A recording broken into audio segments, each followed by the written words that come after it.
Merci beaucoup d'être présent pour ce webinaire sur la conformité des CGP en combinaison avec le mandat de protection future. J'ai le plaisir de co-animer ce webinaire avec Léna Cloc et Laurent Petitjean que je vais laisser se présenter. Merci Mélanie, ravie. Effectivement, je suis Léna Cloc, j'ai cofondé Digital Dandy il y a 4 ans. Et nous, on accompagne en fait tous les métiers de la finance, les artisans du patrimoine, au développement de leur entreprise par le marketing et la communication. Et je suis ravie également de partager cet atelier sur un sujet hautement technique, mais très fondamental pour les clients des CGP. Laurent, je te laisse te présenter. Bonjour à tous, Laurent Petitjean, je suis avocat spécialisé dans l'accompagnement des conseillers en gestion de patrimoine. J'ai également été conseiller en gestion de patrimoine pendant une petite vingtaine d'années. Et je suis également dirigeant d'une toute jeune société de formation qui peut accompagner les professionnels dans divers domaines juridiques et notamment sur la vulnérabilité et comment accompagner ces personnes. Merci beaucoup. Donc, de mon côté, eh bien, je suis Mélanie Parnot, je suis avocate et dirigeante de Droit Quotidien Legal Tech. Droit Quotidien, donc, qui est à l'initiative de l'organisation de ce webinaire, qui est donc, on avait décidé avec Laurent de faire une série sur le sujet des CGP, plus spécifiquement sur leur activité. Comment ne pas commencer par les règles essentielles quand on parle de conformité? Les CGP, vous savez que c'est un peu votre quotidien quand même.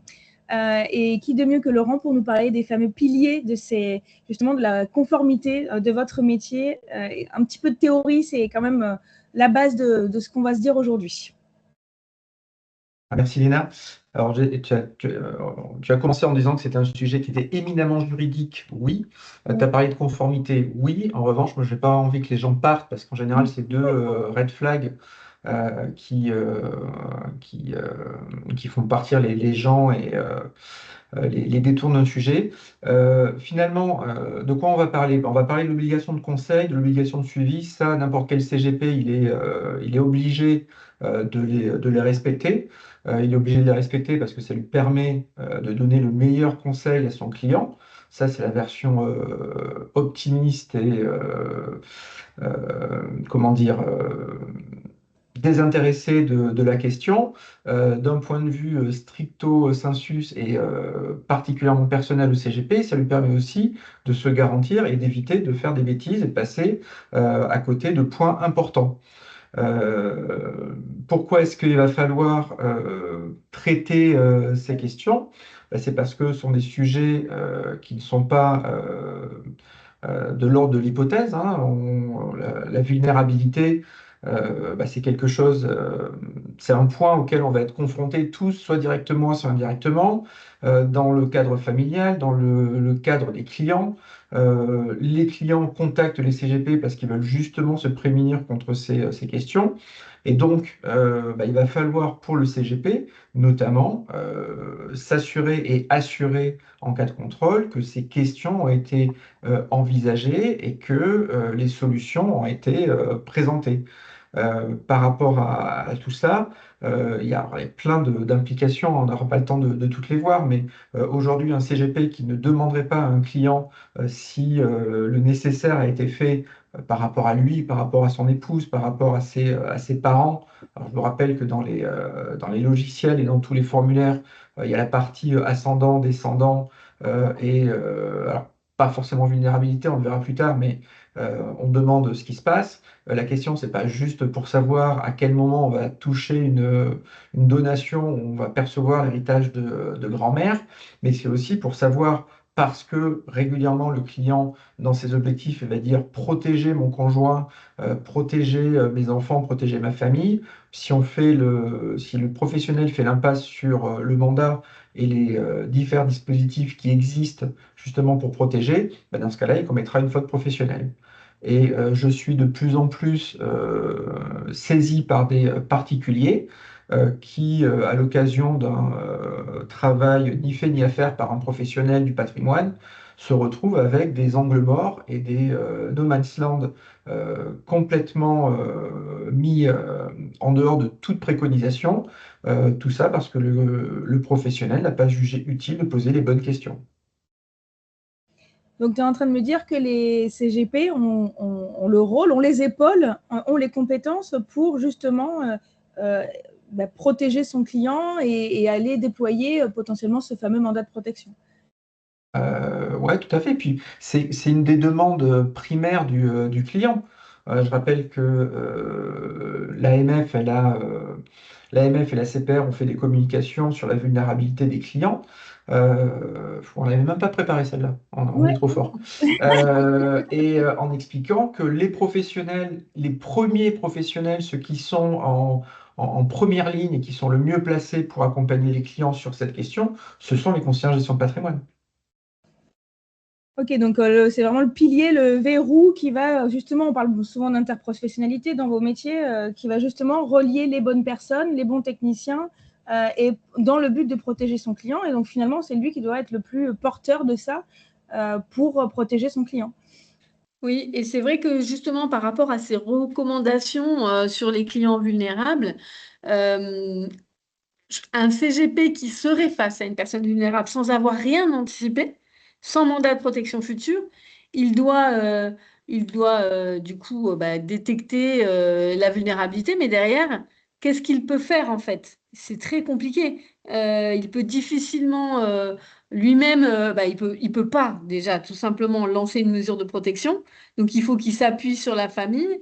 Mais c'est vrai que ça pose plein de questions sur est-ce que je peux contacter la famille et l'informer de ce problème-là, alors que si vous avez amené la personne à faire un mandat de protection future, donc vous avez effectivement anticipé ce risque-là, et le jour où la vulnérabilité survient, ben, vous avez déjà une procédure qui est toute prête, puisque vous avez qu'à contacter le mandataire de protection future pour qu'il fasse la démarche d'activation. Donc, ça va effectivement permettre, et c'est vrai que dans les mandats de protection future, on rappelle en fait que le mandataire a l'obligation de continuer à s'appuyer sur les conseils du mandant, ce qui permet aussi de garantir que la relation, elle va se poursuivre même s'il y a une vulnérabilité.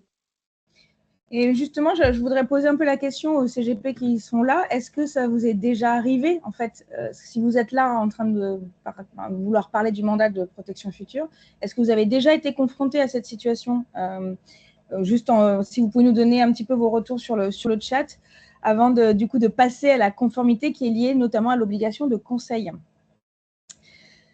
Alors, pendant que les personnes répondent, alors déjà, j'en connais plusieurs qui devront répondre oui et qui auront pas mal d'exemples, notamment Carole, je le dénonce.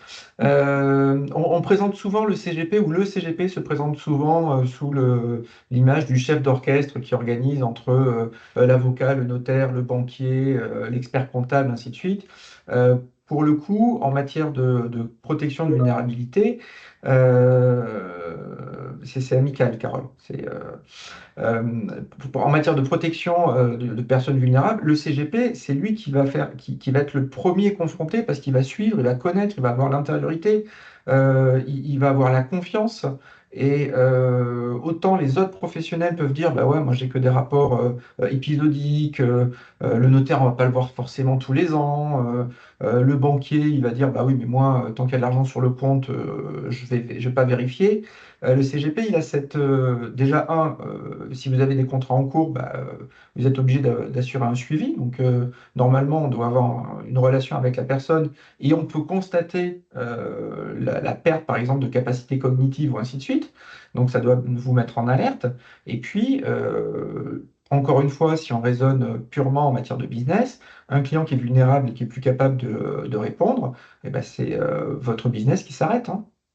Parce qu'on ne peut pas prendre de décision à la place du client et le pouvoir de décision va être transféré à quelqu'un d'autre. Et si c'est un juge des tutelles parce que rien n'a été préparé, vous allez avoir des délais supérieurs à 10 mois avant d'avoir une décision sur tel ou tel acte de gestion. Donc c'est vraiment bon pour le client et c'est aussi, j'allais dire, un outil de préservation de votre outil de travail parce que si vous avez des clients qui sont incapables de répondre à vos sollicitations, votre business il s'arrête. Et alors, du coup, comment on fait? Parce que là, comme il est écrit sur la slide, il y a pas, les outils que les CGP utilisent ne sont pas toujours câblés pour parler de ce point-là précisément. Donc, il n'y a pas toujours la case MPF ou vulnérabilité. Donc, c'est comment on fait, comment on se débrouille, comment le CGP se débrouille aujourd'hui, à date du jour, pour quand même se prémunir son client, anticiper ce passage-là. Alors, concernant les logiciels, il y a des champs libres qu'on peut plus ou moins remplir. Après, il faut faire attention parce qu'on va y avoir toutes les questions de RGPD pour lesquelles j'embête régulièrement mes clients. Et le RGPD, on ne peut pas mettre tout et n'importe quoi dedans. On n'est pas médecin, donc on ne va pas faire une analyse, un bilan de santé du client pour le reporter dans son CRM. Donc c'est un exercice qui est un petit peu délicat. En revanche, mentionner les signaux d'alerte et surtout, ce qu'on disait dans les slides précédentes, c'est documenter, enregistrer et faire des écrits et encore des écrits. Oui, c'est vrai que par exemple, c'est une pratique que moi j'ai déjà constatée en échangeant pas mal avec des gestionnaires de patrimoine. C'est que en termes d'obligation de conseil, ils vont, dans le cadre de l'audit, faire un paragraphe sur la nécessité de faire un mandat de protection future qui va déjà, voilà, et avec une préconisation d'orienter vers du coup un notaire. Et c'est vrai que souvent, les CGP me disent mais bon, moi, j'ai orienté vers notaire et puis derrière, il s'est rien passé. Et voilà, moi, c'est vrai que je m'interroge sur est-ce que dans l'obligation de conseil, on doit s'en tenir à OK, le client était voir son notaire, mais il s'est rien passé, ou voilà, est-ce que le CGP il doit aller plus loin que ça? En tout cas, être un peu plus proactif. Je ne sais pas ce que tu en penses, Euh, Laurent. alors, je vais essayer de faire une réponse d'avocat normand. Donc, c'est un double, ça dépend. Non, ça dépend de la mission qui a été confiée dès l'origine. Après, je veux dire que le CGP, il a une obligation de moyens, mais plus. C'est-à-dire qu'il ne peut pas faire le job d'un banquier, il ne peut pas faire le job d'un notaire. En revanche, il ne peut pas se contenter de dire, bah, moi j'en ai parlé lors de notre rendez-vous du 24 juin 2026. Après, ça n'a pas été jusqu'au bout. Parce que dans ces cas-là, il peut y avoir des soucis pratico-pratiques. Et ça, c'est un exemple récent pour le compte d'un client. Vous avez une suspicion d'Alzheimer, il n'y a rien qui est fait, et puis à un moment donné, le diagnostic se révèle avancé, et comme vous avez juste averti et que vous n'êtes pas passé devant le notaire, que vous n'avez pas fait le nécessaire, là, vous êtes bloqué et on peut plus faire machine arrière et ça bloque toutes les décisions. Et c'était un cas particulier avec la fameuse tontine qui a des conditions très particulières où pour pouvoir bénéficier de son placement, il faut expliquer chaque année qu'on est en vie. Donc on fait un courrier comme quoi on dit bah oui, au 1er janvier de cette année, j'étais toujours en vie. Sauf que quand vous avez une personne qui a déclenché un Alzheimer, comment est-ce que vous lui faites signer une déclaration sur l'honneur comme quoi elle est en vie? Donc, Oui. en l'occurrence, on a envoyé la personne avec son conjoint devant un officier d'état civil qui a fait un acte de notoriété en disant, bah oui, je constate bien que la personne est en vie. Mais voilà, si c'est pas anticipé, en pratique, ça bloque toutes les opérations. Et donc, on en vient au point. Pardon, tu veux compléter, Mélanie? Non, non, c'était effectivement, je pense qu'effectivement, c'est l'absence d'anticipation, ça va bloquer pour un peu tout. Donc, c'est vrai qu'au-delà de l'obligation de conformité, il y a plus le côté pratique dans l'intérêt même du CGP pour pouvoir poursuivre son activité, hein, en fait, de manière sereine. C'est toujours très, très embêtant de devoir gérer des situations en respectant pas la loi, quoi, enfin, au final. Donc, Oui, on a tout dit. Du coup, on en vient au deuxième pilier sur l'obligation de suivi. Il y a a priori deux dimensions, une flagrante pour le client, mais il y en a aussi une pour le cabinet qui l'accompagne, qu'on ne doit pas oublier. Oui, donc effectivement, on a évoqué tous ensemble la continuité pour le client. Effectivement, il y a cette question. Ben, moi, c'est vrai que voyant, je vais beaucoup devant les juges des tutelles, donc je constate que quand on n'a pas de mandat de protection future, ben, finalement, on a des mois et des mois de procédure.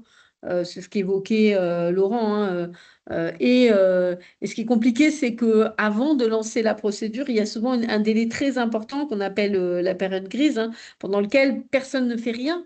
Parce qu'il faut arriver à ce que la famille qui a très peur, hein, moi je vois, hein, les gens quand on leur dit qu'il faut lancer une procédure devant le juge des tutelles, il y a quand même une sidération, hein. Les personnes mettent énormément de temps à se décider à le faire. Donc ça prolonge en fait. Et donc là, on a vraiment une sorte de... Voilà, la situation, elle est complètement figée. Le CGP peut difficilement continuer à accompagner dans ce cadre-là. Et une fois que la mesure de protection est en place, dès lors que ce n'est pas un mandat de protection future, bah, avec l'application des règles de la tutelle, parce que quand il y a des enjeux patrimoniaux, on ne va pas se mentir, ce n'est pas la visitation familiale qui est mise en place par le juge, c'est une tutelle. Et en fait, une tutelle, bah, c'est clairement une situation de blocage un peu de la gestion patrimoniale. Après, je vais plutôt laisser Laurent parler sur la partie continuité du cabinet, sur tous les aspects Oui, PCA. oui, parce que là, on parle du mandat pour les clients. Et encore une fois, alors ça devrait être un passage obligé, quasi obligatoire. Et, et ne pas le faire, c'est presque une faute professionnelle. Voilà, je suis un peu excessif, mais c'est comme ça. Mais il y a aussi le mandat pour le cabinet, pour les dirigeants. Parce que le cabinet, c'est votre outil de travail. Alors, je parle des personnes qui sont seules ou avec un ou deux associés, mais enfin, il y a quand même un exercice euh, quasi dominant du mode solo pour les CGP. Et aujourd'hui, moi, les retours que j'ai de la part de mes clients et des relations, c'est qu'il y a même des clients de CGP qui demandent, mais qu'est-ce qui se passe si demain vous n'êtes pas là? Alors, c'est facile de répondre, bah, j'encaisse pas d'argent et le contrat que vous avez, il est auprès d'un assureur, donc on trouvera toujours quelqu'un pour vous répondre. Mais de manière pratico-pratique, ça rassure les clients de dire, bah, écoutez, j'ai fait le nécessaire, j'ai pris mes dispositions avec un partenaire, enfin avec un confrère qui a les mêmes habilitations, donc qui pourra vous suivre et continuer à vous accompagner. Ce qui permet, un, de rassurer le client, de deux, lui dire, et pour de vrai, bah, voyez, ce que je vous préconise, je l'ai fait pour moi, parce que les CGP qui ont investi dans toutes les classes d'actifs, j'y crois pas. Mais là, c'est de dire, bah, écoutez, je l'ai fait pour moi, on va le faire pour vous, parce qu'il y a vraiment une utilité, notamment si le client est chef d'entreprise. Et après, c'est aussi un outil de sécurisation de votre actif professionnel, parce que si vous arrive quelque chose et que personne ne gère le cabinet, alors oui, vous avez les encours qui continuent, mais des clients qui ne sont pas entretenus et qui ne sont pas relancés, et qui ne sont pas chouchoutés, eh ben, à un moment donné, ils partent et la valeur de votre cabinet, elle va chuter. Et en cas de revente ou de cession du portefeuille, ben, ça se fera de manière précipitée. Et quand on fait les choses de manière précipitée, c'est pas forcément dans les meilleures conditions. Donc, c'est Alors, vraiment une obligation pour vous de vous sécuriser, de mettre en place ce type de mandat spécifique. Alors moi, je serais encore plus radicale, c'est que si rien n'a été anticipé, la vente de votre cabinet, elle sera impossible en fait. Elle sera quasi impossible, voire impossible, parce que grosso modo, si vous n'avez pas anticipé, admettons que du jour au lendemain, vous retrouviez en tant que CGP dans le coma. Et là récemment, j'ai un exemple hein, concret hein, qui est assez terrible d'un CGP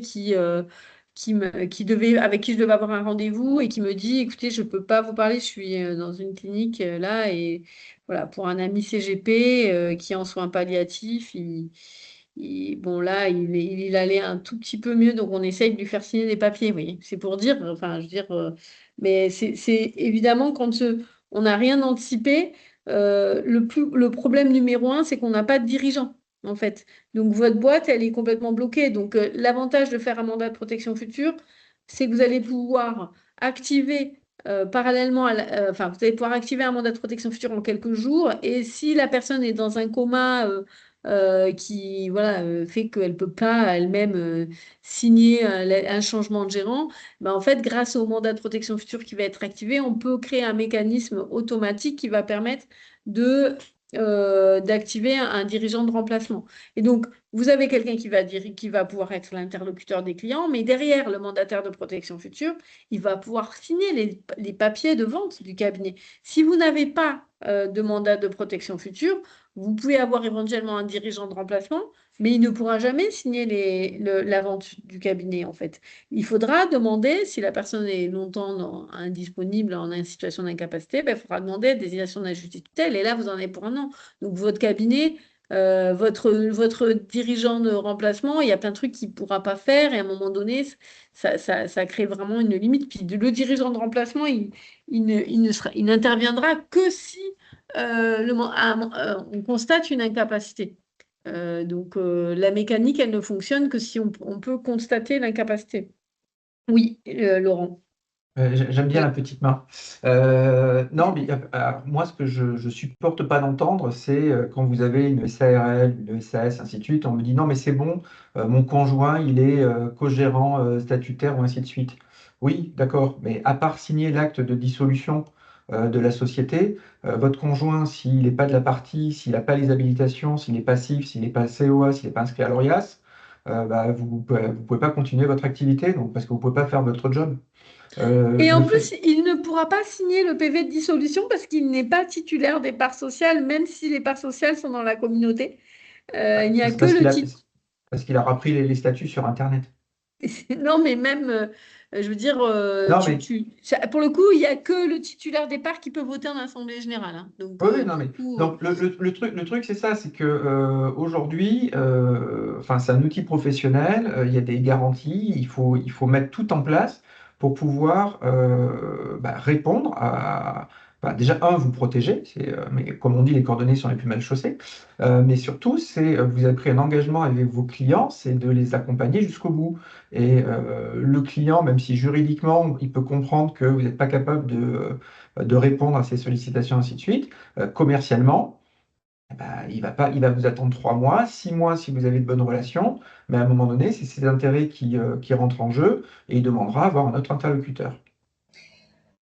On se dit toujours que les drames et les accidents, entre guillemets, ça arrive qu'aux autres. C'est des choses qui humainement sont difficiles à anticiper pour soi et pour les autres également. Mais je pense qu'à l'unanimité, ici, on a tous connu, vécu des drames qui nous mettent dans ce type de situation.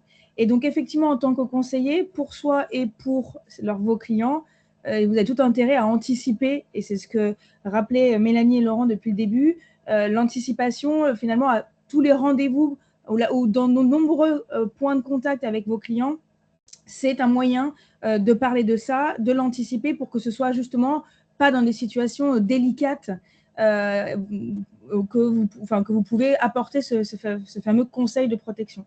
Et après, alors on en vient effectivement à un sujet qui peut quand même être un petit peu délicat et aussi, c'est le sujet des conflits d'intérêts. Et là, je crois que c'est Laurent qui nous en parle.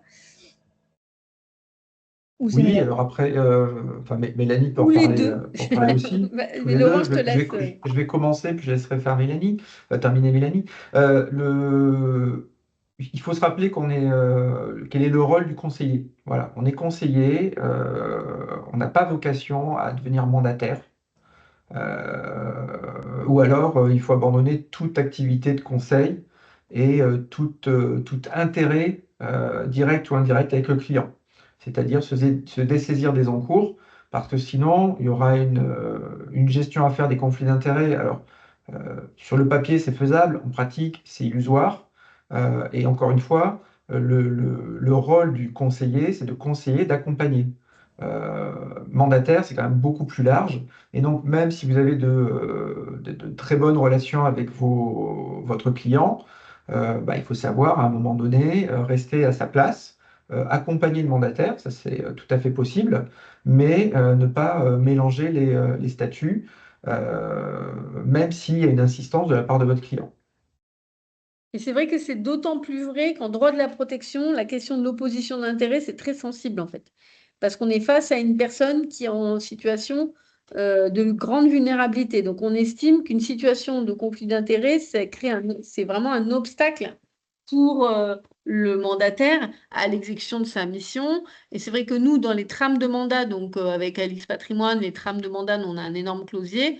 On prévoit systématiquement qu'en situation d'opposition d'intérêt, c'est un mandataire ad hoc qui intervient en lieu et place. Et c'est vrai que là, c'est compliqué. Si vous êtes le gestionnaire de patrimoine et que vous êtes en même temps le mandataire, ça veut dire que pour tous les sujets patrimoniaux, vous n'allez plus pouvoir être mandataire. Donc, ça n'a pas vraiment de sens, en fait, du coup, puisque c'est sur ce sujet-là. Donc, c'est vrai que, pour le coup, en droit de la protection, c'est vraiment problématique.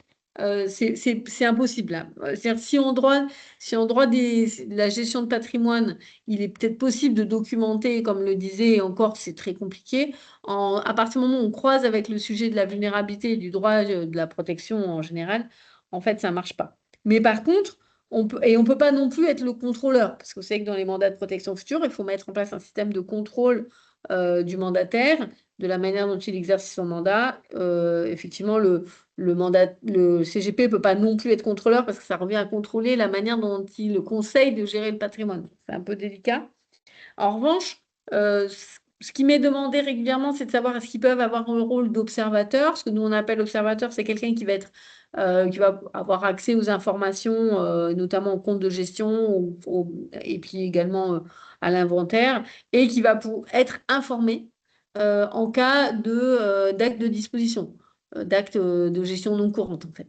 Donc là, c'est intéressant parce que c'est vrai que ça peut, le gestionnaire de patrimoine, s'il est systématiquement informé pour les actes importants, bah, ça lui permet un peu de jouer le rôle de sentinelle.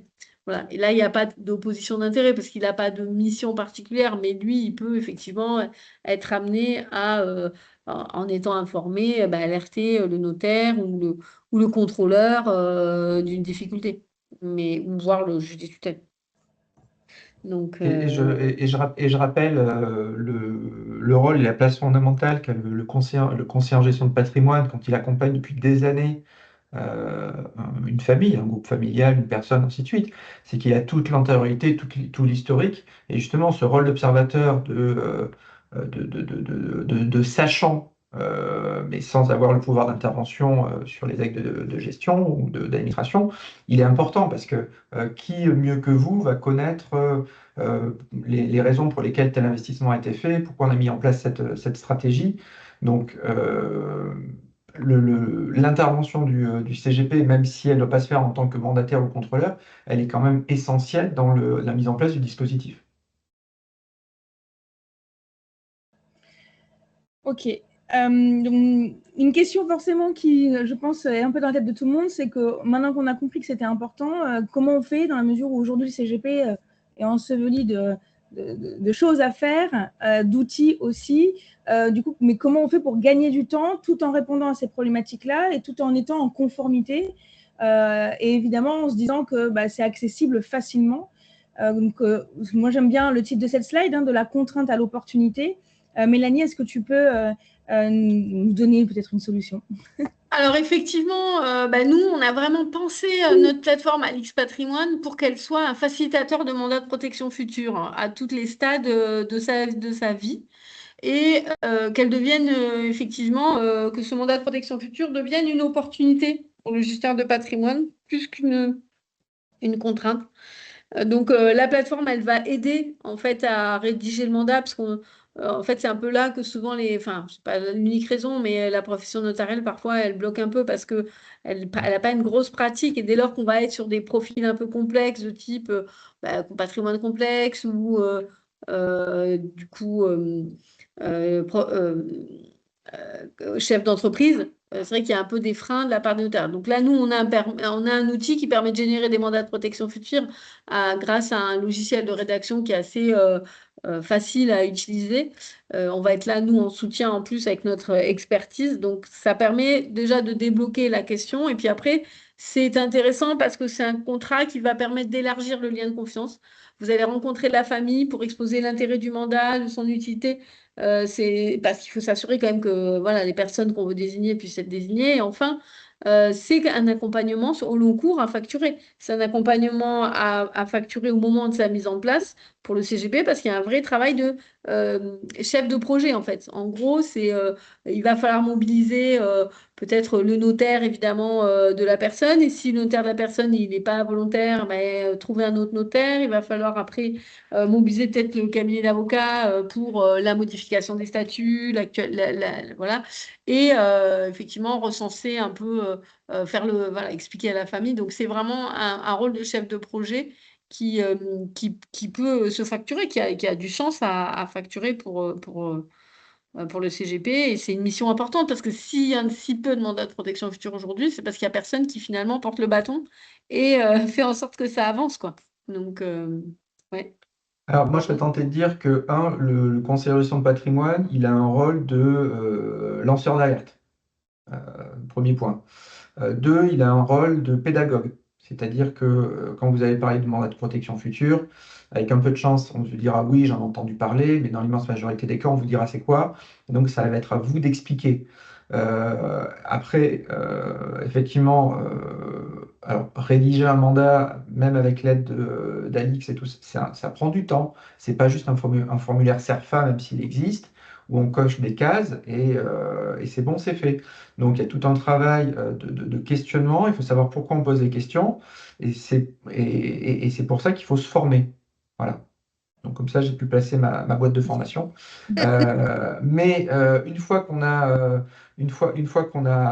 informé, qu'on a formé le client, qu'on a aidé à la rédaction du mandat, ben, il va falloir faire vivre le mandat, il va falloir l'adapter aussi, parce qu'un mandat, c'est pas parce que vous l'avez signé il y a 10 ans que, il est bon.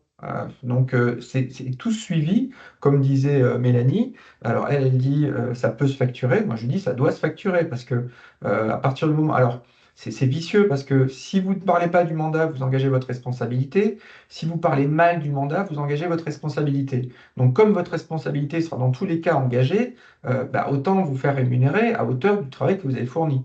Voilà. Donc, c'est parce que c'est engageant. Oui, après, c'est vrai que par rapport à Alix Patrimoine, ce qui est bien, c'est qu'avec donc on a au-delà de la génération du mandat, on a aussi les volontés. Donc on a des questionnaires qui guident vraiment sur l'expression des volontés, parce que on va pas se contenter d'avoir un mandat de protection future, on va aussi fournir au mandataire toutes les informations, ce que j'appelle moi la fiche de poste, hein. Voilà, il y a le contrat de travail et la fiche de poste. Le mandat de protection future, c'est un peu l'équivalent du contrat de travail, et le coffre numérique de volonté, c'est l'équivalent de la fiche de poste. Et donc, on va pouvoir documenter toutes les volontés. Et justement, si je me retrouve un jour en vulnérabilité, donc comment je veux qu'on gère mon patrimoine, de quelle manière, qu'est-ce qu'on va vendre, qu'est-ce qu'on va garder, et comment on va réarbitrer si nécessaire. Donc, du coup, effectivement, c'est une mission qui peut être facturée au long cours aussi par rapport à ce suivi sur l'expression des volontés. J'ai un client qui fait de l'accompagnement de chef d'entreprise et qui intègre le mandat de protection future dans sa boîte à outils, hein. Le questionnaire, quand il y a un groupe de sociétés, il fait 18 pages. Donc, alors, j'ai pas dit que c'était bien, qu'il fallait faire plus ou moins, c'est pas ça, mais ça veut dire qu'il y a quand même beaucoup, beaucoup de questions à poser, qu'il faut prendre du temps, que le client il n'a pas forcément la réponse sous la main, donc il faut qu'il réfléchisse. Donc, c'est-à-dire qu'il faudra revenir. Voilà, c'est pas juste une case à cocher en disant bah, j'en ai parlé, je passe à autre chose. Et du coup, c'est vrai qu'on va regarder les questions qui ont pu être posées. Voilà. Léna, je te laisse. Ouais, j'allais dire justement si on s'équipe, on se met en marche pour proposer le mandat de protection future à ses clients. On s'équipe d'un outil comme Alix Patrimoine. C'est quoi un petit peu les moments clés où on peut justement venir aborder ce sujet-là? Alors, il y a évidemment le point de départ, mais la relation entre le client et le CGP, c'est normalement sur plusieurs années. Est-ce que par rapport au CGP avec qui vous avez pu en parler, Mélanie et Laurent, quels sont un petit peu les moments clés où justement le CGP peut aborder ce sujet-là? Est-ce qu'il y a des façons, est-ce qu'il y a des petits tips comme ça qu'on aurait pu vous remonter, que vous pourriez partager là? Et c'est vrai que je pense que voilà, je pense que l'entrée en relation permet d'aborder le sujet du mandat de protection future via l'audit. Après, je pense qu'on peut aussi s'appuyer sur des opérations. C'est-à-dire que quand on a déjà un gros portefeuille client, en fait, on va pas non plus. Alors, on peut très bien faire un mailing en fait sur le sujet. Ça peut être une manière d'aborder le sujet, ce qui permet voilà, de dire vous avez reçu un mailing. Voilà, est-ce que vous avez des infos, vous avez des questions sur ce sujet-là? C'est un sujet important. Et puis après, ça peut être lors d'opérations spécifiques. Effectivement, je vends ma boîte ou je veux réarbitrer un certain nombre de choses, je fais un investissement particulier. Voilà. J'ai trois questions en fait précises. Si on passe pas, tu sais, par la modification des statuts, on avait dit qu'on pouvait faire un PV d'AG pour désigner le mandataire social à effet différé. Je voulais savoir si ces PV d'AG devait être nécessairement enregistré auprès du greffe. Non. Alors, il faut obligatoirement changer les statuts s'ils ne sont pas adaptés. Donc, il faut faire attention parce que la modification des statuts, c'est quand même une étape nécessaire parce que tu peux avoir des clauses statutaires qui font obstacle à l'exercice par le mandataire de sa mission. Donc, il faut être vigilant sur la modification des statuts. Par contre, et ça, la modification des statuts, ça doit passer au greffe. Juste, il faut que tu redéposes tes statuts, quoi. Mais une fois que tes statuts permettent la désignation d'un mandataire social à effet différé, tu désignes ton gérant différé, mais tu n'as pas à le déposer au greffe tant que son mandat ne démarre pas. Tant que le mandat est en attente, tu veux, c'est un peu comme le mandat de protection future. Tu vas le déposer au greffe des tutelles le jour où tu en as besoin, quoi. Tu vas déposer ton mandat social à effet différé le jour où malheureusement l'incapacité ou le décès survient. Donc tu gardes ton PV précieusement, tu le mets dans le coffre numérique de volonté et de toute façon, il est dans le registre de l'Assemblée générale. Parce qu'on doit tenir tous. D'accord. C'est obligatoire. En plus, maintenant, on peut le faire sur format numérique, donc c'est assez pratique.